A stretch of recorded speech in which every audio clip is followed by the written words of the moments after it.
Hi, and welcome to Plan 9 Crunch.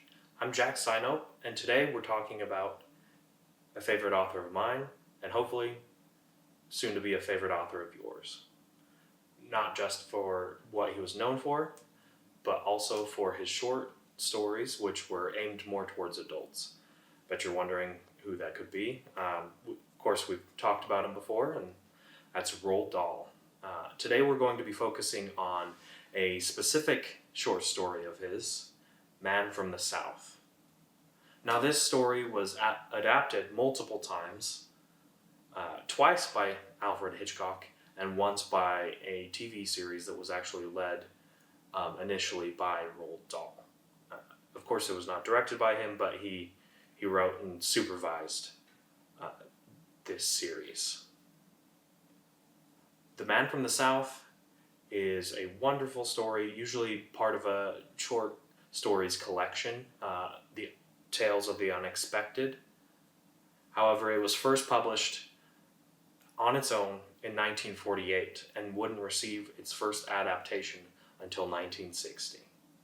This story, I believe, is a very good way to dip your toes into the understanding of adaptations, as well as stories that can almost take on a life of their own. We're going to illustrate that by looking at three different versions.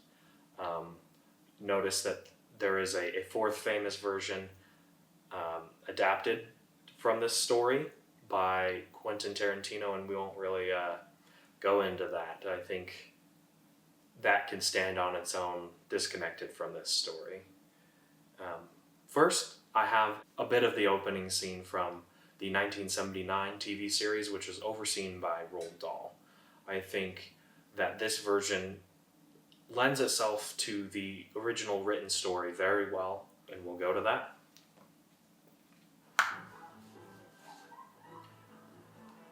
See, the story is set in Jamaica, and we get to have a little panning of the scenery of what's about to take place and kick off. See, I think this version is the most faithful because of the character in the Panama hat and the white suit, and then the first character we had seen is the narrator of the short story. Excuse me, please. Do I have your permission to sit here? Very polite. Too polite. Splendid day, is it not? But then, of course, there are all splendid days here in Jamaica. Oh, they must be. In the original story, I believe it is about 6 o'clock in the evening, so that's relevant when we look at the other adaptations of this. No, I think they're American sailors, or rather they're learning to be sailors. Well, I think it's funny because in the original story, they're I expect this is their period of rest and recreation. cut that part out.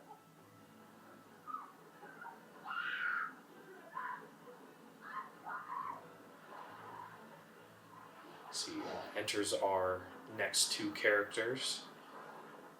You okay? Yes, I'm fine. Horsing around in the water, but they still don't seem to know each other. Shall I send you a drink? Good idea. Have a rum punch.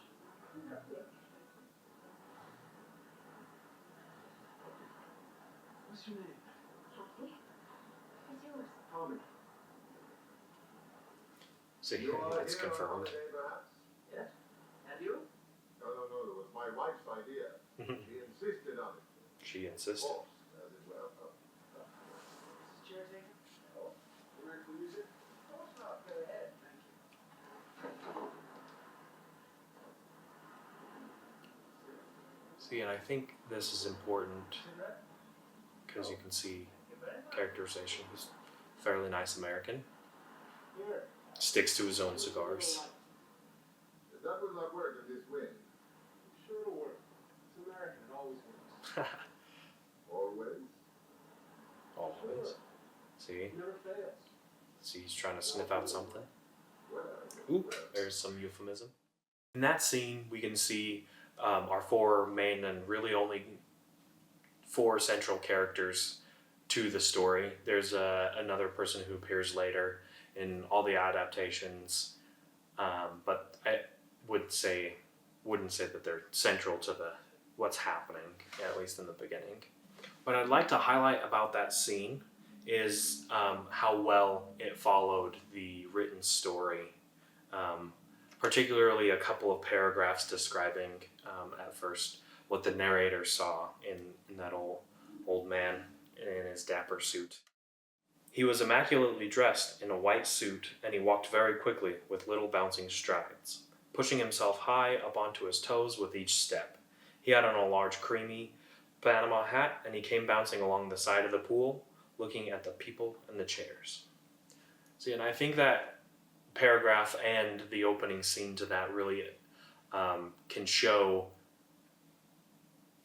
Roald Dahl's chops in being able to put you right in this scene. And I think he does that a lot by these first-person narratives. And as other suspense stories have shown, the more you can be put into the scene, the more you can feel the intensity either building or paying off. The next scene that I'd like to show you is from the 1960 Alfred Hitchcock Presents adaptation of The Man from the South. This stars Peter Lorre and Steve McQueen, who, wonderful actors in their own right. I think they bring a lot, almost a new perspective on this story. Just slightly shifted from the whimsical, obvious tourists, and then the setting changes as well. Instead of being in Jamaica, they adapted it to be in Las Vegas, and I think it's because by this time, Las Vegas was enough of a gambling capital that it was well known across the pond on both sides, that this would be a good setting to have people ready to make a bet, and in a setting where bets are regularly being made. So let's go to that. And this is where they've started their bet. I won't elaborate on the bet because I'd like you to watch this yourself and or read. I'll be alright until you miss. See, and these are you have Steve McQueen who plays who would have been the American sailor. Peter Lorre is he's just sitting there waiting for him to fail.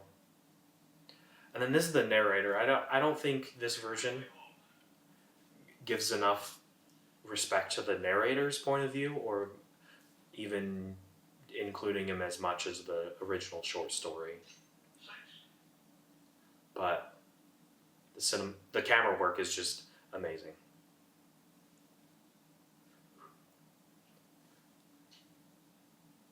The director for this episode was speaking about it a number of years later and talking about how this was one of his favorite scenes to film. Seeing Peter Lorre glint the cleaver, raise it each time he thought he was going to be able to. It really sets the tone for high suspense in the way that only Alfred Hitchcock can. And I think, unlike the 1979 version, the 1960 version almost puts it further into the depths of suspense and waiting for what happens next. And it's very good at letting those scenes breathe. I think that's something I've always appreciated about Alfred Hitchcock. Now that we've discussed the 1960s scene, a few of the lighter strikes at length, we'll move on to what I consider to be my least favorite, but still acceptable version that was adapted from the short story. And that is the 1985 Hitchcock Presents. It is quintessentially 80s in that it is all flash and no bang, so they use a lot of different camera effects and things that were coming into being that I think did not age well and will place it squarely between the years of 1981 and 1989, because anything before and after were influenced by far better attempts at pushing the limits of cinema and TV. So without further ado, we'll get to that 1985 version.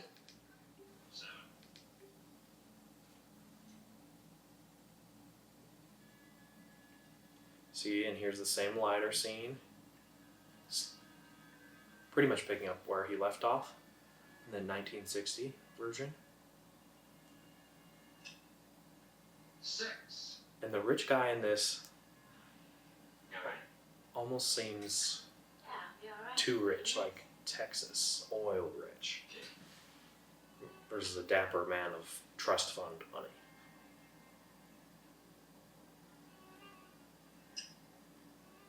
Almost like a kid in a candy store too, the way he's waiting.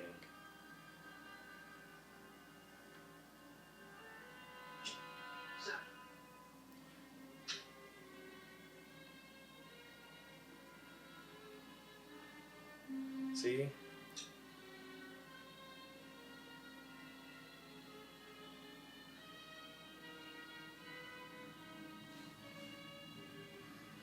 I mean, there's still tension, obviously, but it feels like a forced tension versus letting it breathe.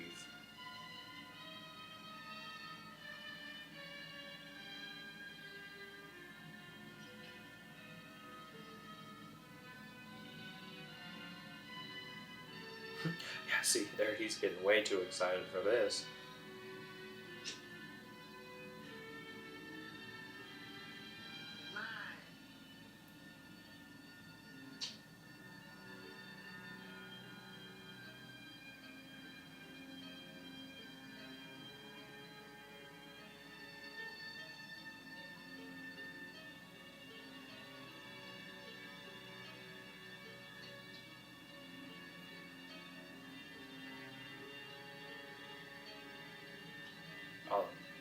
Here comes the cheesy 80s effects. No worries. I wasn't trying to juke you out.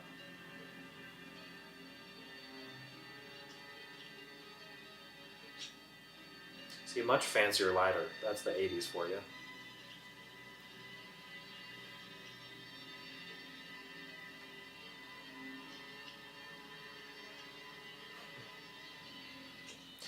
See, he lights it.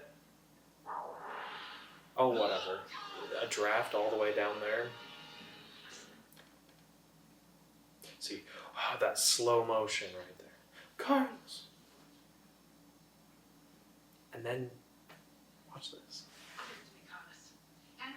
Reproving him like a child. I don't understand the motivation for trying to almost make him immediately turn from this excited, giddy person into a reproved child. It's just, it doesn't feel like it fits at all with the narrative of the short story when originally written. And especially if you put it in context of the 1960 and 1979 version. In order to erase that from your memory, we're going to go back to the 1979 version and show what I consider to be the most successful confrontation of this gambling addict, as it were.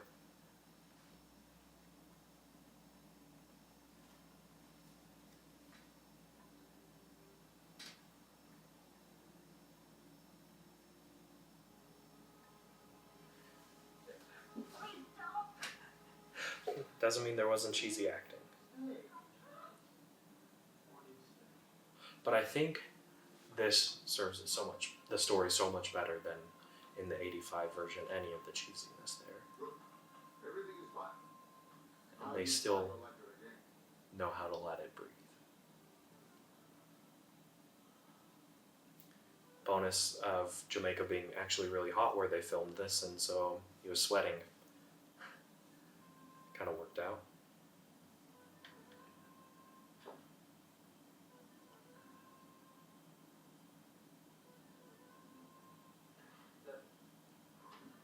See, 7. He was in for 10 strikes on the last one, and this one stops at 7, which makes much more sense. The tension builds as she comes in, and right after him, she knows who he is. From that scene, you can see, I think, a really good characterization of who the guy is. He might be so focused on his goal of trying to get that guy to miss, but as soon as his guardian or his wife comes in and starts reprimanding him in a quite aggressive manner, then he's straight to that. I think he plays the fact that he has fear struck into him by that woman much better than the 1985 version. I hope you've enjoyed these scenes. I'll link below to all 3 versions of these. You can watch them on YouTube. They're about 20 minutes apiece. I didn't give away the ending because the best part with Roald Dahl is always the twist ending, where it either gets worse or you feel just a little chill up your spine from the way it could have been. And I'd highly encourage you to go watch that and let me know which is your favorite down below. We're gonna go to a scene from the 1960 version that I think, once it's put into context, I think it changes the whole scenario and makes it a little more macabre than the 1979 version or the written version even. We'll go to that, and that's just a couple of seconds.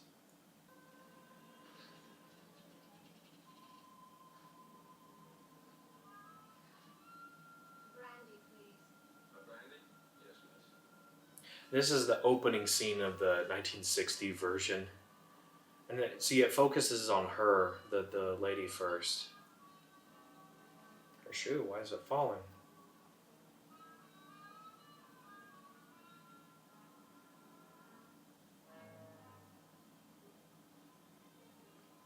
Ooh, see?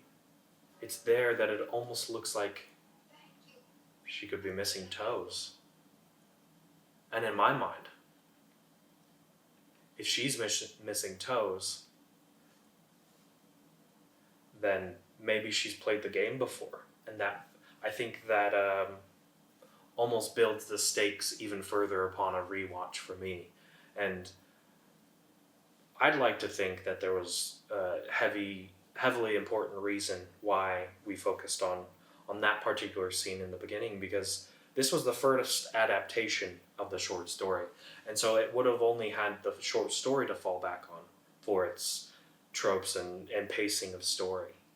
So that means that if they changed the beginning, then there was a reason, and I'd like to think that reason is because she was already part of the game. She knew what was going to happen. And if you'd like to know what I'm talking about, then you'll have to read up on it below. I'll link the PDF as well. I hope you've enjoyed our little stroll through Roald Dahl's beautiful stories. You can like us on Facebook, subscribe on YouTube, find us on TikTok for the next little bit. And that's a wrap.